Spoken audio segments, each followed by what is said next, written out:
Hello বন্ধুরা, good morning. কেমন আছো তোমরা সবাই? সুইটি ফর আশিস ব্লগ চ্যানেলে তোমাদেরকে আবারও একবার স্বাগত জানিয়ে নতুন রেসিপিটি শেয়ার করতে এসেছি। আজকে চলে এসেছি নতুন একটা রান্নার ভিডিও নিয়ে। তো চলো রান্নাটা বলি, কি রান্না করছি। এখানে দেখতে পাচ্ছ কাঁচা টমেটো কাটা রয়েছে এরকম টাইপের, সঙ্গে দুটো বড় সাইজের পেঁয়াজ নিয়েছি, আর কুচো কুচো করে ডুমো ডুমো করে আলু নিয়েছি, আর নিয়েছি যেটা মাস্ট এই রান্নায়, পেঁয়াজ কলি। তো শীতকালে তো পেঁয়াজ কলি আমরা সকলেই কম বেশি খাই। তো এই রান্নাটা কি তোমরা খেয়েছো, পেঁয়াজ কলি সর্ষে? তো চলো সেই রেসিপিটাই তোমাদের সঙ্গে শেয়ার করতে এসেছি। চলো দেখাই তাহলে কি করে আমি রান্না করি, মানে কলি পেঁয়াজ কলি সর্ষে। তো গরম হয়ে গেছে কড়াই, তার মধ্যে দিয়ে দিয়েছি সর্ষের তেল। আর এই রান্নাটা সম্পূর্ণ সর্ষের তেলেই করতে হবে। একটু বেশি পরিমাণে সর্ষের তেলটা দিয়েছি, কারণ সমস্ত সবজিগুলো এই তেলের মধ্যেই ভাজতে হবে। তো সেই পরিমাণ হিসাবে তোমরা তেলটা দিয়ে দেবে। তো সর্ষের তেলের মধ্যেই দিয়ে দিলাম 5 ফোড়ন। তো এবার 5 ফোড়নটা হালকা একটু স্মেল আসবে, একটু ভাজা ভাজা আসবে, সুন্দর একটা গন্ধ বেরোবে। তার মধ্যে দিয়ে দেব 2 টুকরো করে রাখা শুকনো লঙ্কা। তো এই ফোড়নটা আর কি হালকা একটু ভাজা ভাজা হতেই থাকবে। হওয়ার পর দেখো আমি কি অ্যাড করছি এর মধ্যে। তোমরা কিন্তু ভিডিওটা একটু স্কিপ করবে না, তাহলে যদি কোনো একটা অংশ তোমরা স্কিপ করো তাহলে তোমরা বুঝতে পারবে না আমি রান্নাটা কেমনভাবে করছি। আর খুব অসাধারণ টেস্ট হয় এই রান্নাটা। তো এবার দিয়ে দিলাম পেঁয়াজ কলিটা। আর পেঁয়াজ কলিটা আমি কেমন কেটেছি তোমরা দেখতে পেয়েছো, একটু বড় সাইজের রাখতে হবে, ছোট করলে হবে না। কারণ ভাপ দিলে পেঁয়াজ কলিটা এমনিতেই তেলে ভাজলে অনেকটাই নরম হয়ে যায়, তাই আর কি একটু বড় সাইজের নিয়েছি। আর কাঁচা টমেটো নিয়েছি, কারণ এই রান্নাটায় কাঁচা টমেটো দিলে বেশি স্বাদ বাড়ে। তো কাঁচা টমেটো আর পেঁয়াজ কলি এটা তো মাস্ট, মানে এই রান্নায় থাকতেই হবে। তো চলো দেখাই তোমাদেরকে রেসিপিটা। এবার একটু নাড়াচাড়া করার পর পেঁয়াজ কলিটা, তো এবার দিয়ে দিলাম আলু, টুকরো করে রাখা আলু। তো এই দুটো উপকরণই আমি একটু ভেজে নেব।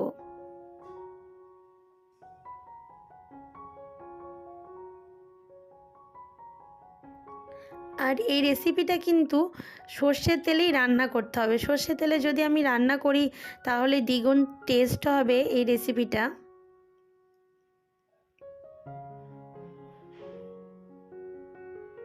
দেখো নাড়তে নাড়তে কিন্তু আমার অনেকটাই সবজিটা ভাজা হয়ে গেছে। তোমরা চাইলে এই নাড়াচাড়া করতে করতেই 1 চামচ লবণ দিতেই পারো, তাহলে তাড়াতাড়ি নরম হয়ে যাবে সবজিটা। আর লবণ দিলে সবজিটা নরম হয়ে যায় আর সিদ্ধ হয়ে যায়। এবার আমি কাঁচা টমেটোটা অ্যাড করলাম। এখানে আমার দুটো মতো ছোট সাইজে কাঁচা টমেটো ছিল।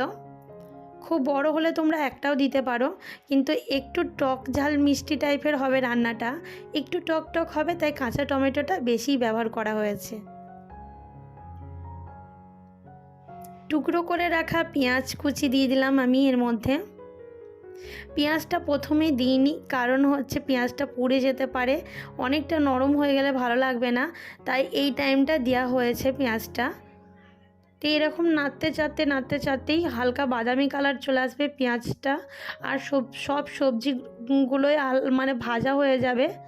এখন যতটা সবজি দেখছো একটু পরে কিন্তু এতটা সবজি থাকবে না, একেবারে নরম হয়ে অল্পটুকু হয়ে যাবে। সেটা তোমরা দেখলেই বুঝতে পারবে সম্পূর্ণ ভিডিওটা।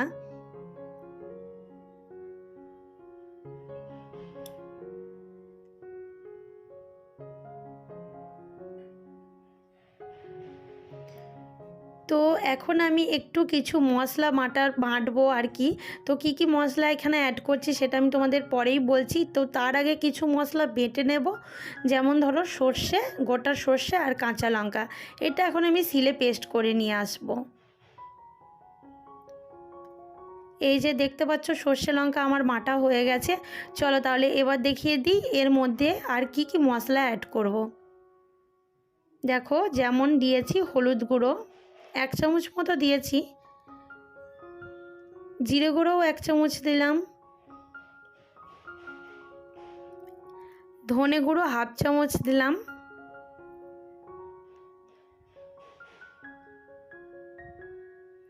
আর হাফ চামচের থেকেও কম দিলাম লঙ্কা গুঁড়ো, কারণ লঙ্কাটা আমার আগে থেকে অ্যাড করা আছে। সর্ষে আর লঙ্কা একসঙ্গে বেটেছিলাম, জাস্ট এটা কালার হওয়ার জন্য লঙ্কা গুঁড়োটা দেওয়া। তোমরা চাইলে দিতে পারো বা নাও দিতে পারো। একটু জল মিক্স করে এবার আমি মশলাটা নিয়ে চলে যাব রান্নার ঘরে।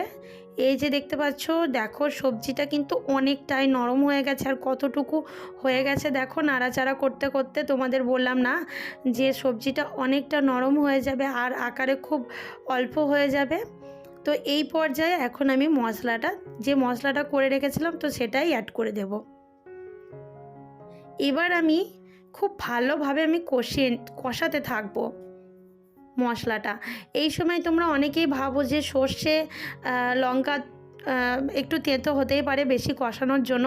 তো না বন্ধুরা, তোমরা যদি সর্ষেটা বাটার সময় একটু যদি নুন দিয়ে সর্ষে আর লঙ্কাটা বাটো, যখন তোমরা শিলে পেস্ট করবে একটু নুন দিয়ে পেস্ট করে নিও, বেটে নিও, বা মিক্সার গ্রাইন্ডারে যখন পেস্ট করবে একটু লবণ দিয়ে যদি পেস্ট করো, তাহলে কখনোই সর্ষে কষানোর সময় তেতো হবে না। এই যে আমি দেখো ভালোভাবে কিন্তু কষিয়ে নিয়েছি, দেখতে পাচ্ছ কড়াইয়ের তলায় লেগে গেছে। তো কষানো কিন্তু কমপ্লিট। এই পর্যায়ে আমি এখন জল দিয়ে দিলাম।